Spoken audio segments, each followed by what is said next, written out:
আসসালামু আলাইকুম। নতুন আরেকটা কৃষি বিষয়ক ভিডিও নিয়ে আপনাদের মাঝে হাজির হলাম। ভিডিওতে দেখতে পাচ্ছেন একটা ফুলকপির ক্ষেত। হ্যাঁ, এটা ফুলকপির ক্ষেত। দেখেন দুই মাদার মাঝখানে আগাছা জন্মগ্রহণ করে। তো আগাছাগুলা কোদাল বা নিরিকাছে দিয়ে পরিষ্কার করতে হয়।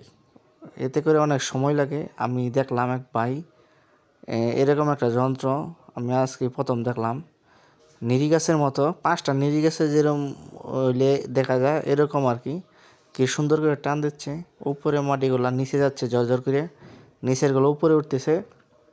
মাটি যদি উর্বর থাকে, নরম থাকে, তাহলে শিকড়গুলো দ্রুত আপনি সরাইতে পারে। শক্ত জায়গায় তো শিকড় দ্রুত সরাইতে পারে না, এর জন্য গাছ কিন্তু গ্রোথটা বাড়ে না, গাছ থেমে যায়। আমরা কী করি, অনেক সময় সার ব্যবহার করি বেশি মাত্রাধিক, গাছ বাড়ে না। কারণ কি? কারণটা হলো এটাই, শিকড় যদি আপনি দ্রুত সরতে